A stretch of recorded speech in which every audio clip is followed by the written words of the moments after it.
Assalamualaikum warahmatullahi wabarakatuh. I will say thank you to the judges to give me the opportunity to speak in front of you.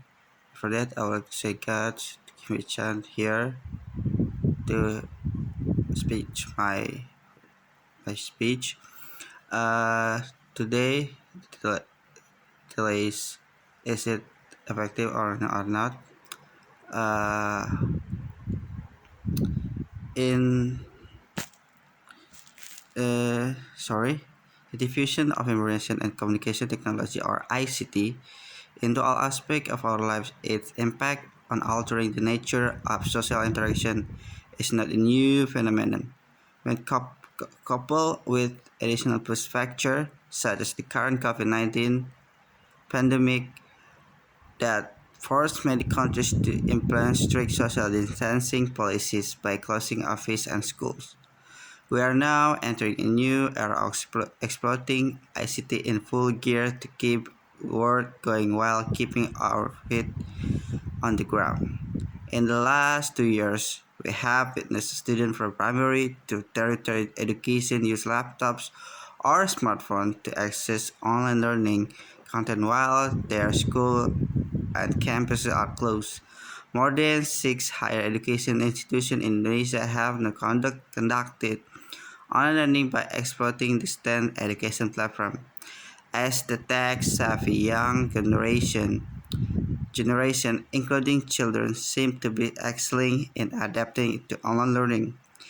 We are being more and more convinced that maybe the way education delivered will never be the same again, even after COVID-19.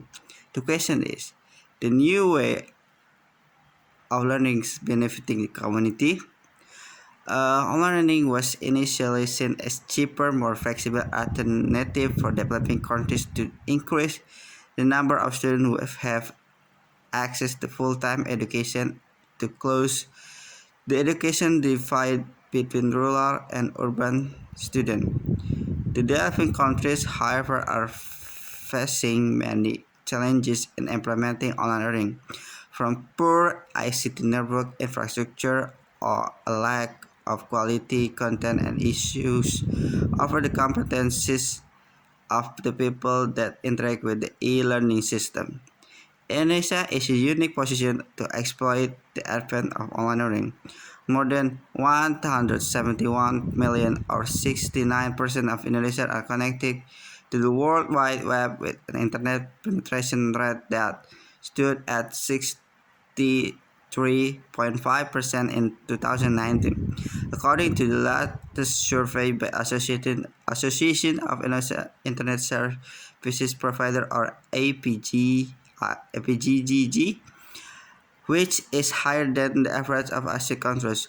However, most Indonesia internet users are relying on the expensive and limited capacity mobile network instead of the broadband network that can easily cater to the online learning requirement that require a large data exchange, especially for video conferencing.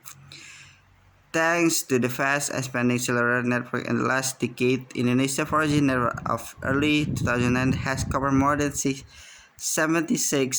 of villages. In comparison, the penetration of fixed line broadband network is still below 10% nationally.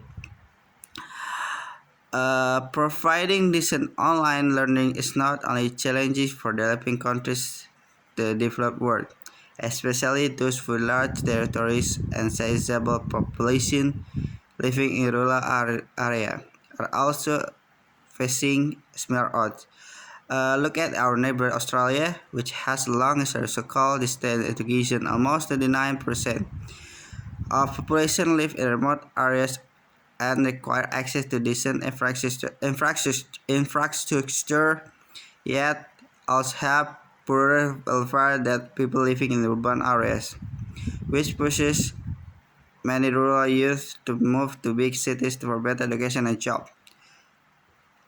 Australia has crafted various methods to deliver education to rural students. Start with the paper-based method, which has dependent on postal services, that moved to electronic-based method, particularly computer email faxes, as well as radio satellite that deliver two-way audio and one-way transmission.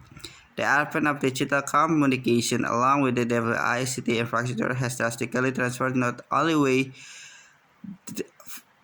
distant education is carried out, but also drives significant social change. Australian rural communities recently are witnessing the slowing rate the brain drain. Online learning has benefited students living a great distance from a tertiary education institution.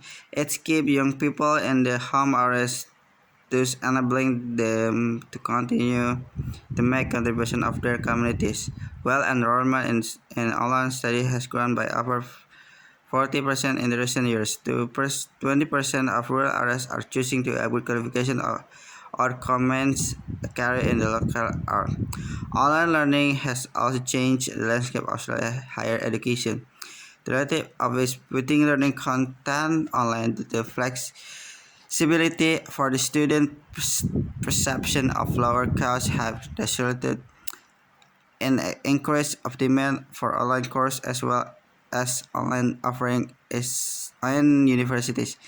Learning from Australian experience, we can predict that will happen in Indonesia if the country succeeds in capitalizing the opportunity created by the COVID-19 pandemic to advance and to close the gap in the education sector. We can imagine the online learning will enable Indonesian teachers in the big cities to teach students in rural areas, as well as provide capacity building training to teach in rural schools. Lecturers of Taiwan University can share their expertise and know-how to students in regions outside of Java. Online learning also can facilitate everyone to contribute to the advancement of education sector through knowledge sharing. We can expect that midterm impact in which Indonesia students in rural areas no longer need to go to big cities to get better education. Thus, the rural community can retail their talent to help develop villages. In the long run, social economic impact will be enormous, especially in helping the government effort at regional developing a coalition.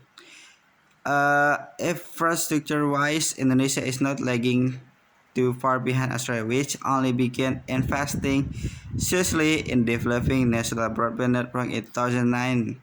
Last year, Indonesia completed the Palapa-Ring broadband project with first commenced in 2007, connecting all 514 regency cities with the fiber optic network enabled the country to reap the benefit of decent education. The period of school closure should be utilized by all stakeholders in the education sector to adapt the learning ecosystem and find the best formula for how best online education content should be developed and delivered. Thank you for your attention. I will say sorry if I had mistake. Thank you for our judges and participants to give me chance here.